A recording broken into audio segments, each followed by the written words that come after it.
Thunder bolts 2 hours 6 minutes run టైమ్‌తో May 2న థియేటర్‌లో రిలీజ్ అయిన ఈ సినిమాని చూసాక నాకైతే పర్లేదు.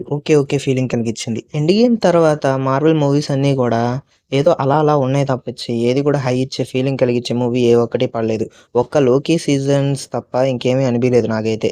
ఆహ్, మొన్నిచ్చిన 'Captain America New Brave World' గూడా పర్లేదు అది గూడా. అలాగే ఆ మాదిరిగానే ఉంది ఈ సినిమా గూడా. ఇంకా 'థండర్ బోల్ట్స్' ఎంసీయూకి మంచి టర్నింగ్ పాయింట్ అనే చెప్పుకోవాలి. ఎందుకంటే ఈ సినిమా కలెక్షన్స్ గూడా చాలా బానే వచ్చినియి. ఈ సినిమా చూసినోళ్ళు గూడా నేనసలు సినిమాకే వెళ్ళకూడదనుకున్నా. కానీ ఈ సినిమా చూసినోళ్ళు గూడా బావుంది అనటంతో వెళ్లి చూడాల్సొచ్చింది. ఇంక ఈ సినిమా స్టోరీ పాయింట్ విషయానికొస్తే, వాలెంటీనా అనే ఒక ఆవిడి ఎక్స్‌పెరిమెంట్ చేయించి ప్రైవేట్‌గా ఒక సూపర్ హీరోని సృష్టించాలి. అవెంజర్స్ అంతటి టీమ్‌ని తయారు చేయాలనుకోని మనుషుల మీద ఎక్స్‌పెరిమెంట్‌లు చేయించి అలా చాలా చేయించిద్దనమాట. అవేవి కూడా సక్సెస్ అవ్వవు. అయితే కోర్ట్ కేస్ అవ్వటం వలన సాక్ష్యాధారాలన్నీ గూడా తుడిచేయడానికి ఒక టీమ్ అంటే సుఫారీ ఇచ్చి మన న్యూ బ్లాక్ విడోని కావచ్చు, ఇంకా చాలా మందిని పురమానించిద్దనమాట. అయితే వాళ్ళు వెళ్లి వాటన్నిటిని గూడా ఆధారాలు లేకుండా చేస్తూ ఉంటారు. అలా చేస్తున్న క్రమంలో ఇంక మిగిలింది వీళ్ళే అని ఒకళ్ళ మీద ఒకళ్ళకి మీరు చంపాల్సిన వాళ్ళనేసి పంపించిద్దనమాట. అక్కడి నుంచి వాళ్ళ ప్రాణాలు వాళ్ళు కాపాడుకోవడానికి ఒక టీమ్ కింద ఫార్మ్ అవుతారనమాట. వాళ్ళే థండర్ బోల్ట్స్ అనమాట. అక్కడే ఒక విచిత్రమైన వ్యక్తిని కూడా కలుస్తారు. అతనే బాబ్. అసలు ఈ బాబ్ క్యారెక్టర్ ఉంటది చూడండి, ఇచ్చే హైప్ మాత్రం మామూలుగా ఉండదు. ఎందుకంటే ఈ మూవీలో మెయిన్ క్యారెక్టర్ బాబ్ క్యారెక్టర్ అనే చెప్పుకోవాలి. క్యారెక్టర్‌లో చాలా నెగెటివ్ షేడ్స్ ఉంటాయి. అలాగే పాజిటివ్ షేడ్స్ ఉంటాయి. అలాగే కొంచెం ఏమి తెలియని అమాయకుడిలా కూడా కనిపిస్తూ ఉంటాడు.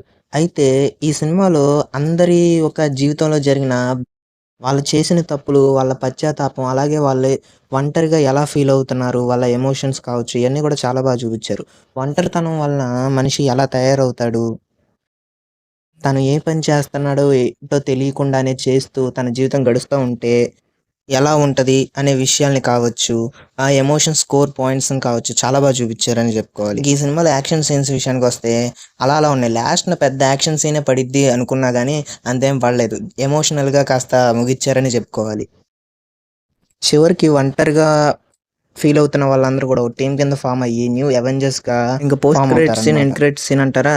ఓకే. పర్లేదనిపించింది అది గూడా. అంటే 'ఫెంటాస్టిక్ ఫోర్'కి సంబంధించింది. ఈ సినిమాలో యాక్షన్ సీన్ అంటే ఒకటుంటది. అదైతే చాలా బావుంటది. అంటే సెట్రీ క్యారెక్టర్ తన సూట్ ఏసుకున్న తర్వాత ఒక ఫైట్ ఉంటది. ఆ ఫైట్ మాత్రం చాలా బావుంటది. సెట్రీ క్యారెక్టర్ చూసిన ప్రతిసారి గూడా నాకేమనిపిస్తూ ఉంటదంటే సూపర్ మ్యాన్ క్యారెక్టర్ ఏంట్రా యాజ్ ఇట్ ఈజ్ దిగిపోయినట్టుంది అనిపిస్తుంటది. కానీ అతనిలో బాధ, డిప్రెషన్, వైడ్ కావచ్చు ఇదంతా కూడా చూసిన తర్వాత ఓకే. ఇదొక్కటేనా డిఫరెన్స్ అనిపించింది. కామిక్ బుక్స్ ఎక్కువ చదవను. ఈ క్యారెక్టర్ గురించి కూడా అంతగా తెలీదు. నేను ఈ సినిమాని నార్మల్‌గా చూసాను. మీలో ఎవరైనా మార్వెల్ ఫ్యాన్స్ ఉంటే దయచేసి దీని గురించి ఏమన్నా ఎక్స్‌ప్లెయిన్ చేయగలిగితే కామెంట్స్‌లో ఎక్స్‌ప్లెయిన్ చేయండి. ఇంక ఈ సినిమా మీరు చూసినట్టయితే మీకెలా అనిపించిందో చెప్పండి. నాకైతే ఈ సినిమా పర్లేదనిపించింది. మీకెలా అనిపించిందో కామెంట్ సెక్షన్‌లో తెలియజేయండి. మీరు గనుక నా ఛానల్ కొత్తగా వచ్చినట్టయితే ప్లీజ్ సబ్స్క్రైబ్.